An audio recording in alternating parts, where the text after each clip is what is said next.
It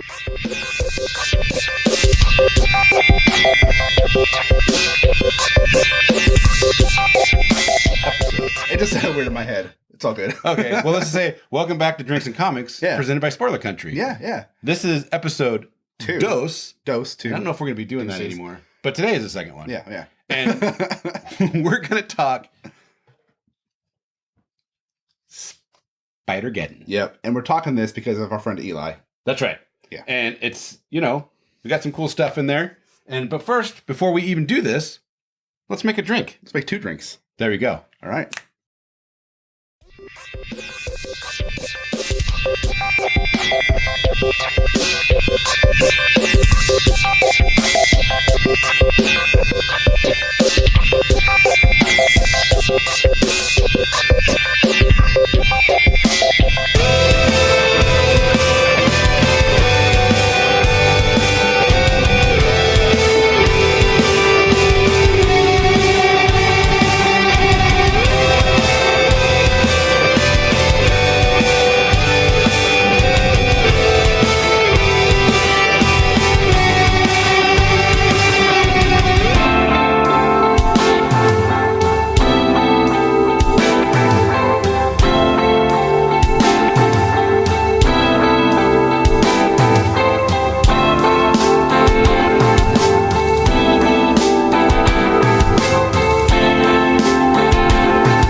All right, we're back. We're back. Oh, we got our drinks. You got your drink? I got my drink, my milkshake drink. Ooh, that was a big drink. Oh, it's all frozen together. Aw. No. Oh. That's how it goes when you make a milkshake drink. All right, let me come back in frame here. So, Spider-geddon. I won't touch the books in my hands. I have milkshake on them now. Oh, I appreciate that. Yeah, because it's pretty cool. Christos Gage is the writer. Yep. Based on a story by Dan Slott. Right, Dan Slott, who wrote Spider-Man for a decade or more. Yeah. And we got Jorge Molina is the cover artist on this variant cover because this has been a popular book. You can't get the actual cover anymore. And he's the artist of the inside of the book, too. Oh, perfect. He's a penciler. Yeah, he's a penciler and inks. Yeah, we have VC Travis Lanham as the letterer. Mm-hmm. And we have David Curiel as the colorist. And the you can see inside, it's beautifully drawn. It's very, very well drawn. Very well colored. It's a beautiful looking book. Yeah. Some of the stuff in here is really cool. I mean, they have the Captain Britain that is Captain Britain and Spider-Man crossed. Right, Spider-Man UK. Yeah. Which is kind of, I hope that's not his actual name. Like, it's like his name for the book. But like, I'm Spider-Man UK. That's what he said in the book. I know, right? It's kind of lame. Sorry, Eli. It's kind of dumb. This is a different type of Spider-Man book than I'm used to reading because I grew up reading Spider-Man. Yeah. And so this is a lot different. So I'll be honest, you guys. I haven't read new Marvel books in a while. A lot of the Marvel stuff I read is older stuff. Yeah. And I haven't read Spider-Man almost anything since, I think the last Spider-Man I read was the relaunch of Spider-Man, of Amazing Spider-Man, like 2014, whenever that was, 2016 maybe? Yeah. I read the first like 4 or 5 issues. When he was a billionaire tech guy? When he came out of Superior Spider-Man and they introduced Silk and stuff like that. Yeah. I read the first 4 of that, then I got bored. But I don't know. I just didn't care. I read the first one, and I can't have my Peter Parker be a rich billionaire. He's supposed to be I need him a kid. photographer. Right. You know what I mean? Because, by the time I started reading Spider-Man as a teenager, he was already out of high school. Right. And he was like in his late 20s, early 30s. The college years. They got married. Yeah. No, it's after the college years. Oh, okay. Right? Like Secret Wars 2. I was the 80s, yeah. Yeah, or Secret Wars. Was it Secret Wars or Secret Wars 2 when he got the black suit? The first one. Okay. He was already out of college. Yeah. You know what I mean? He was a man. He was Spider-Man. He's a man. Yeah. So when they reading this one after reading those types of stuff when I was a teenager. Right. This is a lot different. And it's not to say anything, but the writing, it's cool. It's a lot of fun. I would highly suggest everybody picking it up and checking it out. But the writing seems a little dumbed down to me. It really does. I don't see why.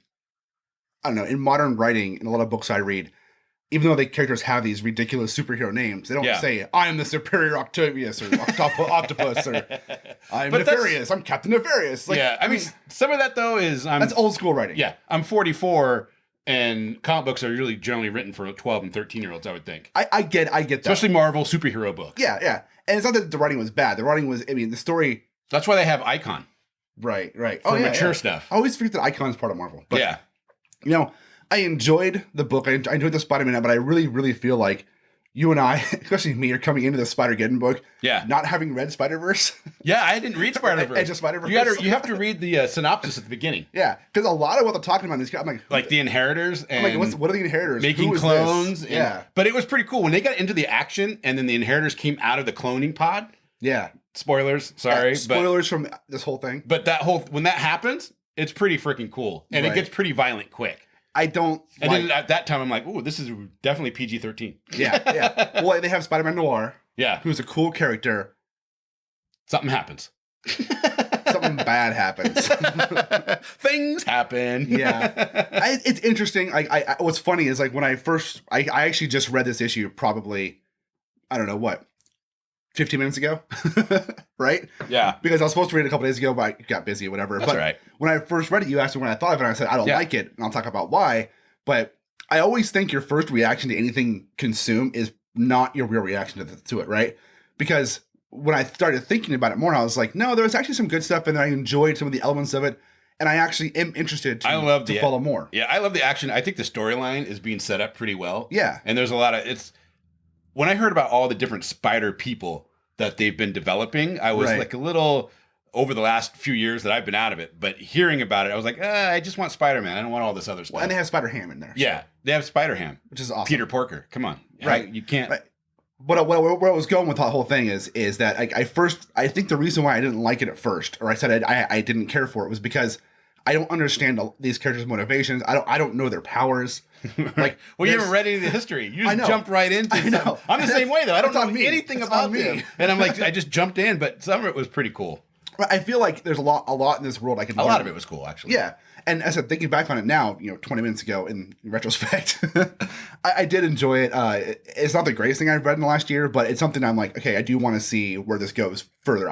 I will probably continue reading this series and see where it goes. Yeah, what you're feeling though, and how you're describing it, it's like seeing that movie that when you get out, you're like, oh, that was so bad. I hated that movie. But then 5 days later, you're still talking about it. And you're like, oh, I guess, like Napoleon Dynamite. When I saw that in the movie theater, I hated it. I was like, why did I sit through this? But then quote it. And then I'm quoting it for days. And I'm like, oh my God. And then when it came out on video, I watched it again. I was like, okay, I love this. Well, for me, it's Yes Man.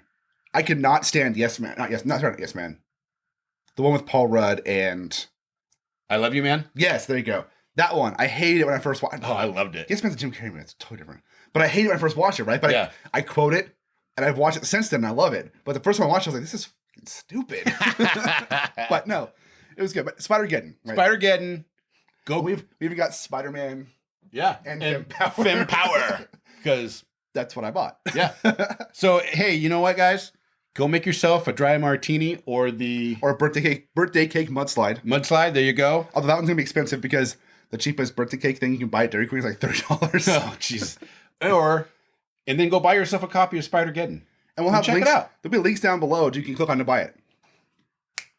Are we out? We're out, yeah. Hey, don't forget, we have a podcast called Spoiler Country. Yeah. It's heard everywhere podcasts are heard.